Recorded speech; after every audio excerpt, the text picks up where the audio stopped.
Hello my dear student, कैसे हो आप सभी लोग। उम्मीद करता हूं कि आप बहुत अच्छे होंगे। मैथमेटिक्स एक्सरसाइज 5.8 और क्लास 12, जब आप इसको देखेंगे तो आपको ये एक्सरसाइज मिलेगी। जब एनसीईआरटी की बुक आप देखेंगे तो ये वाली एक्सरसाइज मिलेगी। ठीक है। अब इसमें दो तरह के क्वेश्चन हैं, दो थ्योरम है आपकी। एक आपको दिख रहा होगा, ये है रोल्स थ्योरम, और दूसरा आपको यहां पर दिख रहा होगा मीन वैल्यू थ्योरम। ओके, तो इन दोनों से किस तरह के क्वेश्चन बनते हैं इसको हम डील करने वाले हैं। तो यहां पर सबसे पहले आ जाती है रोल्स थ्योरम। तो हम समझते हैं कि रोल्स थ्योरम किसे बोलते हैं। देखो भाई, रोल्स थ्योरम किसे बोलेंगे। रोल्स थ्योरम, रोल्स थ्योरम ने यह कहा कि अगर आपके पास कोई फंक्शन है y is equal to F X, Y is equal to F X हमारे पास एक फंक्शन है और एक इंटरवल है हमारे पास a से b तक। a से b तक हमारे पास कोई इंटरवल है, इसको अभी हम क्लोज ले लेते हैं। अब रोल्स ने यह कहा कि सबसे पहले ये जो फंक्शन है आपका y is equal to F X, ये कॉन्टिन्यूअस होना चाहिए। रोल्स थ्योरम किस तरीके से अप्लाई होगी, उसकी कंडीशन क्या है। तो सबसे पहली कंडीशन क्या है कि पहली जो कंडीशन है वो क्या है कि एफ एक्स कॉन्टिन्यूअस होना चाहिए। कॉन्टिन्यूअस एफ एक्स क्या होना चाहिए आपका, कॉन्टिन्यूअस होना चाहिए। ऑन कहां पर, क्लोज इंटरवल ए बी। ये ध्यान रखना, क्लोज इंटरवल मतलब ए पर भी वैल्यू आनी चाहिए, बी पर भी, और इसके बीच में जब उसका ग्राफ बनाएंगे तो वो कॉन्टिन्यूअस होना चाहिए। ओके। दूसरी चीज, दूसरा उसने बोला कि ये जो एफ एक्स है आपका, एफ एक्स वो डिफरेंशिएबल होना चाहिए। डिफरेंशिएबल ऑन कहां पर, ओपन इंटरवल ए बी, कि ए और बी से कोई मतलब नहीं है, लेकिन उनके जो बीच के जो पॉइंट्स होंगे उन सब पर ये डिफरेंशिएबल होना चाहिए। फिर तीसरी चीज है कि ये जो पॉइंट्स हैं हमारे पास ए और बी, इन पर जो वैल्यू निकालेंगे एफ की, फंक्शन की, पहले ए पर वैल्यू निकालेंगे और फिर हम बी पर वैल्यू निकालेंगे। ये दोनों की दोनों इक्वल आनी चाहिए। तब उसने कहा है कि तब मेरी जो थ्योरम है, रोल्स थ्योरम है, उसको आप अप्लाई कर पाएंगे। समझ गए होंगे आप। एक y equal to F X function है और एक आपके पास इंटरवल है। तो रोल्स थ्योरम अप्लाई होने के लिए, एप्लीकेबल कब होगी ये, एप्लीकेबल होने के लिए ये तीन कंडीशंस जरूरी हैं। पहला क्या है कि एफ एक्स आपका कॉन्टिन्यूअस होना चाहिए क्लोज इंटरवल पर।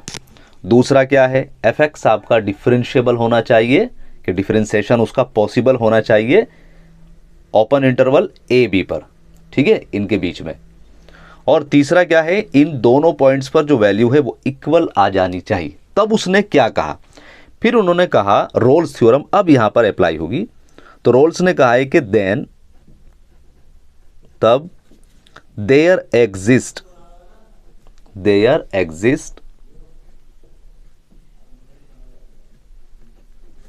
some C belongs to AB। देखो उसने क्या कहा कि अगर ये तीनों कंडीशंस होती हैं तब हमारे पास कुछ C पॉइंट्स मिलेंगे, और वो कहां पर होंगे, A और B के बीच में होंगे। और वो किस तरीके के होंगे, इंप्लाइज दैट वो किस तरीके के होंगे कि जब उस C पॉइंट पर आप डिफरेंशिएशन निकालेंगे, डिफरेंशिएशन करेंगे, तो वो 0 के बराबर आएगा। मुझे पूरी उम्मीद है कि हल्की फुल्की सी बात समझ में आ गई होगी। पहले एफ एक्स का कॉन्टिन्यूअस होना चाहिए, डिफरेंशिएशन होना चाहिए, फिर उसका दोनों पॉइंट पर बराबर आना चाहिए। फिर उन्होंने कहा कि ए और बी के बीच में सी मिलेंगे आपको कुछ पॉइंट्स, उन सी पर जब आप डिफरेंशिएशन निकालेंगे तो उसका आंसर आपका 0 आ जाएगा।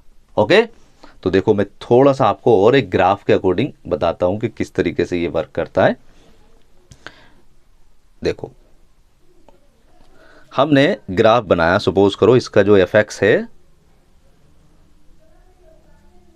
ये वाई और ये एक्स एक्सिस ले लिया हमने। ये जो एफ एक्स लिया है हमने, फंक्शन जो लिया है, सपोज करो वो इस तरीके से बन गया आपका, ए ऐसे बन गया वो।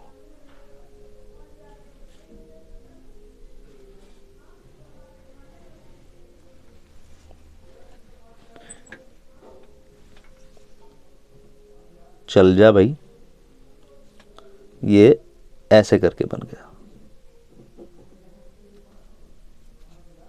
ठीक है, ये ग्राफ बन गया आपका एफ एक्स।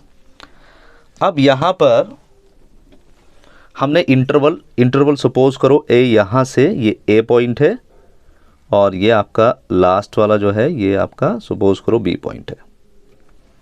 ठीक है, अब देखो उसने कहा कि इनके बीच में एक सी पॉइंट मिलेगा, तो कहीं ना कहीं सी जरूर होगा, तो सी पॉइंट हम कहीं ना कहीं जरूर मिलेगा, ए सी पॉइंट ये मान लेते हैं अभी। अब देखो जरा, आप ध्यान से समझना। सबसे पहली कंडीशन उन्होंने बोला कि एफ एक्स क्या होना चाहिए, कॉन्टिन्यूअस। तो आप देखो जरा, ए और बी के बीच में क्या ये कॉन्टिन्यूअस है? देखो लगातार चल रहा है ग्राफ, चलो भाई कॉन्टिन्यूअस हो गया है। दूसरा डिफरेंशिएशन, तो क्या इसका डिफरेंशिएशन पॉसिबल है? डिफरेंशिएशन किसे बोलते हैं कि कोई पर्टिकुलर एक पॉइंट लो और उस पर उसका स्लोप आप ड्रॉ कर पा रहे हो या नहीं। तो अगर इस इंटरवल के बीच में कहीं पर भी कोई पॉइंट लेंगे आप, सपोज करो यहां पर एक पॉइंट लिया, तो इस पॉइंट से आप ग्राफ पर जाएंगे और वहां पर एक लाइन, एक यूनिक टेंजेंट ड्रॉ कर पा रहे हैं। ओके, तो इसका मतलब ए और बी के बीच में इस फंक्शन के हर पॉइंट पर इसका डिफरेंशिएशन पॉसिबल है। ओके, तो दो कंडीशन हो गई। तीसरा कंडीशन क्या है? एफ ए की वैल्यू। अब देखो यहां पर एफ ए की वैल्यू ये आ जाएगी, देखो ऐसे करके ये आपकी एफ ए होगी, और इसी तरीके से जब एफ बी की वैल्यू निकालेंगे तो वो भी ऐसे करके आप देखोगे, तो उन दोनों की वैल्यू, जो एफ ए की वैल्यू होगी ये इतनी, वही आपकी एफ बी की वैल्यू होगी। समझ गए? इसका मतलब यहां पर रोल्स थ्योरम एप्लीकेबल हो रही है, और जब एप्लीकेबल हो रही है इट मींस एक सी मिलने वाला है जिस पर डेरिवेटिव जो है वो जीरो आने वाला है। तो देखो सपोज करो सी यहां पर है ना, तो अब यहां पर हमने इसका डेरिवेटिव निकाला, ये रहा, यहां पर गए, डेरिवेटिव का मतलब होता है स्लोप, तो आपने ये स्लोप ऐसे करके टेंजेंट ड्रॉ कर दी। ठीक है, ऐसे करके आ जाएगी ये रही। अब देखो अगर मैं पूछूं कि ये जो यहां पर ये टेंजेंट ड्रॉ करिए, इसका स्लोप क्या होगा, तो स्लोप क्या होता है? टेन थीटा होता है। ये एक्स एक्सिस के पैरेलल है, इसका मतलब एक्स एक्सिस से इसका एंगल कितना बन रहा है? जीरो बन रहा है। समझ रहे हो? तो टेन जीरो की वैल्यू कितनी हो जाएगी? टेन जीरो की वैल्यू जीरो आ जाएगी। इट मींस इस पर डेरिवेटिव कितना हो जाएगा आपका? जीरो आ जाएगा। समझ गए? इतनी बात आपको पता है कि 11th में भी हमने पढ़ी हुई है कि जब कोई भी लाइन अगर पैरेलल होती है एक्स एक्सिस के, तो उसका स्लोप जीरो होता है, और डेरिवेटिव का मतलब ही क्या होता है? स्लोप हो जाता है। तो यहां पर जब इसका एफ डैश निकालते हैं सी पॉइंट पर, तो वो कितना आ जाएगा? जीरो आ जाएगा। मुझे पूरी उम्मीद है कि आपको ये बात अच्छे से समझ में आ गई होगी। नहीं भी समझ में आई है तो आप मुझे बताना कि सर समझ में नहीं आई है। देखो एक और एग्जाम्पल ले लेते हैं, एक एग्जाम्पल और लेते हैं इसका।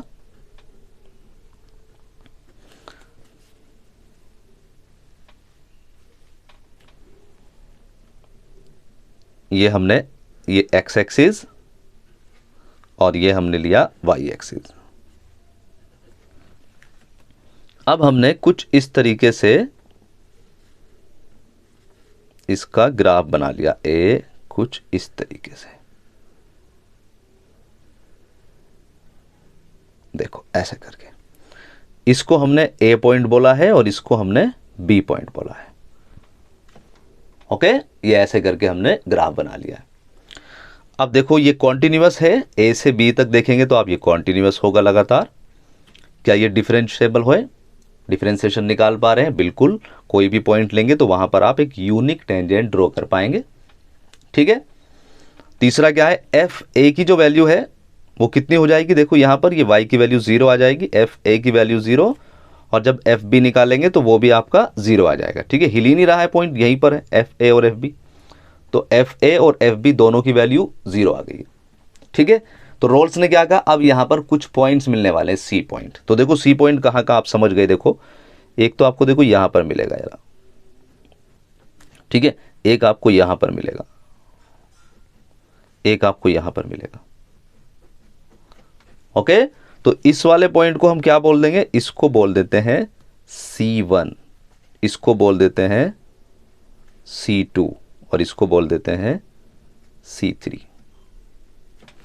तो मुझे पूरी उम्मीद है कि रोल्स थ्योरम आपको अच्छे से समझ में आ गई होंगी। दो तरह के इसमें क्वेश्चन बनेंगे आपके। पहला क्वेश्चन वो पूछेंगे कि क्या रोल्स थ्योरम एप्लीकेबल है, तो एप्लीकेबल होने के लिए तीनों कंडीशन दिखानी पड़ेगी, आपको बताना पड़ेगा कॉन्टिन्यूअस है, डिफरेंशिएबल है और दोनों पॉइंट पर वैल्यू बराबर आ रही है, तब कहेंगे आप कि रोल्स थ्योरम एप्लीकेबल है।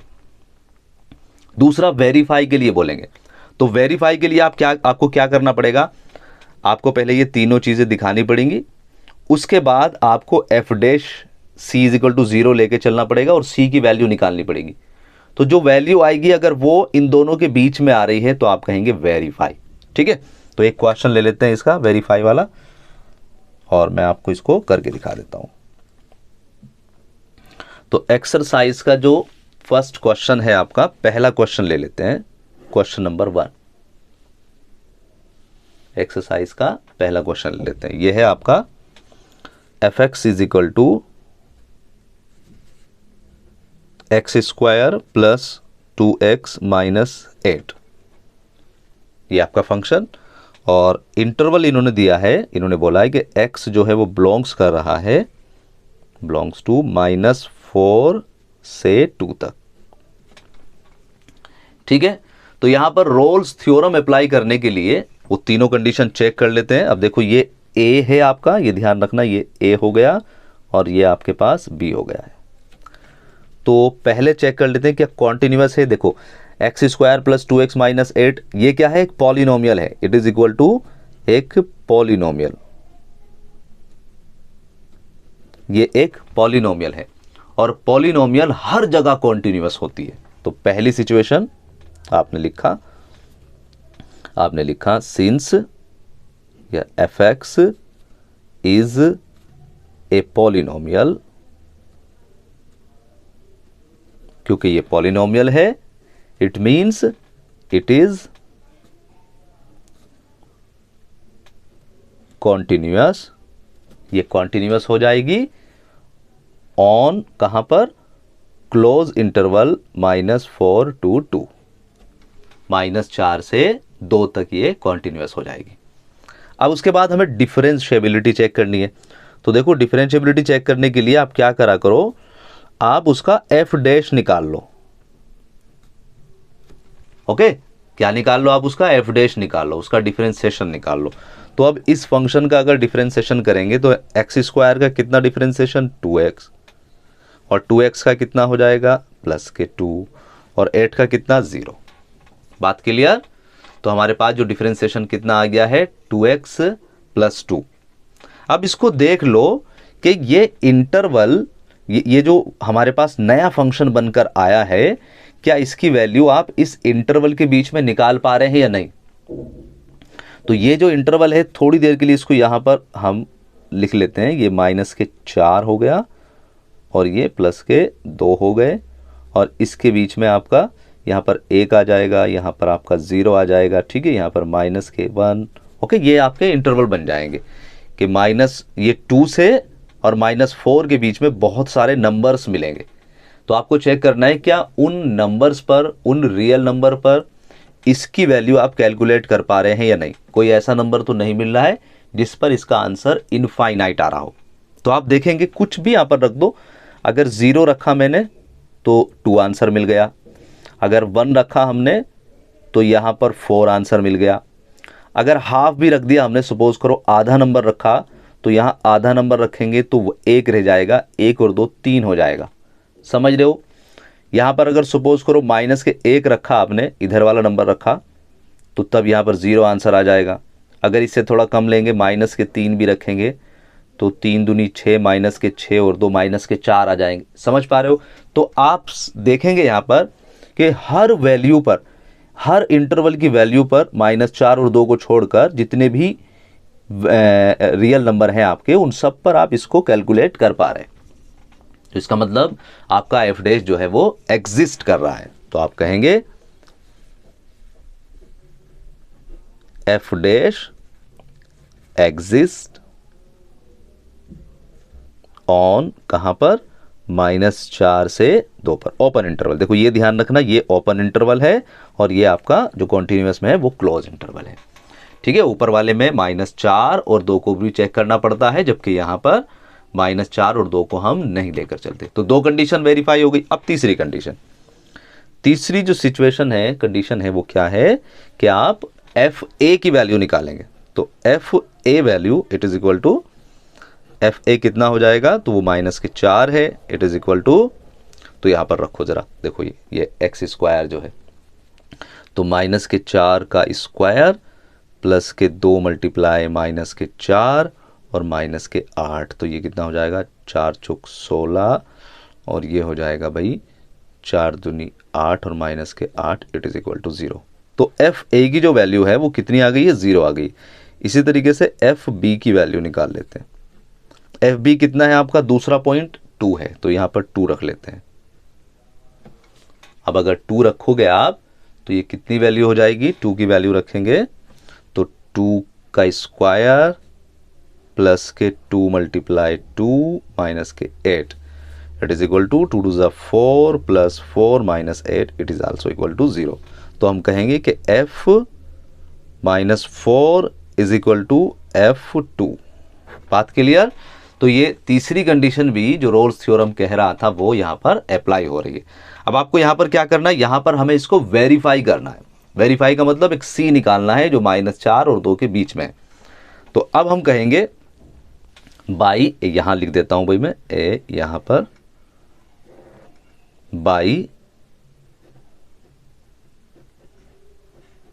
By Rolle's theorem,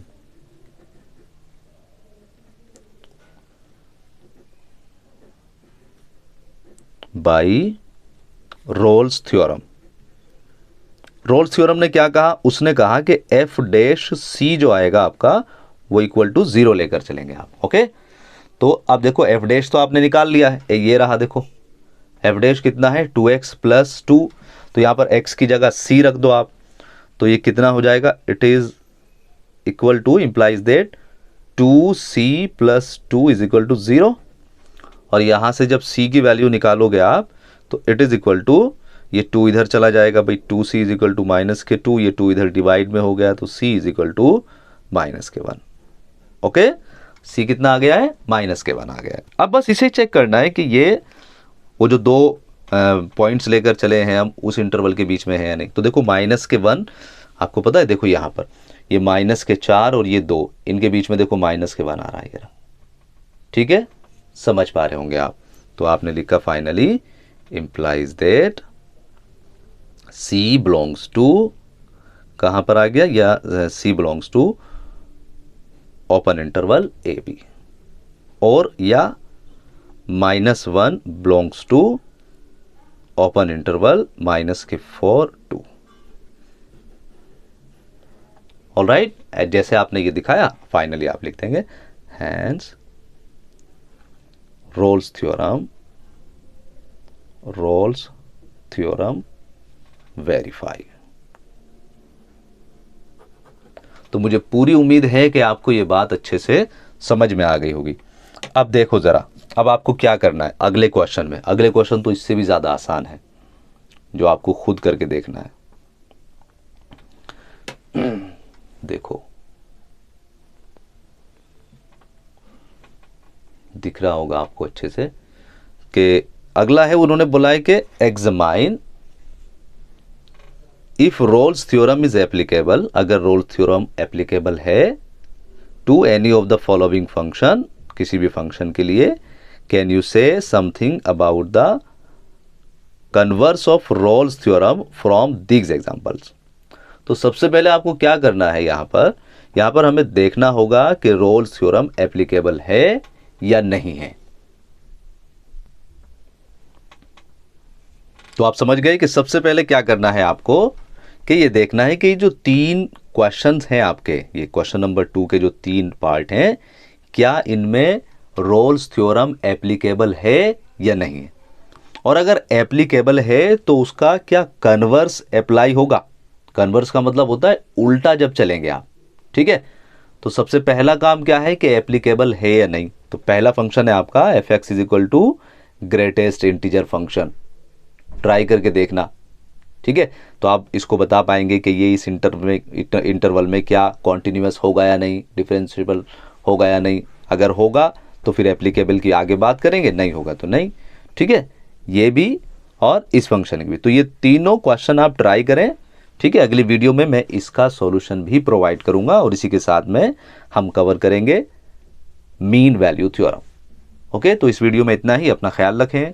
God bless you. Thanks for watching. Bye bye.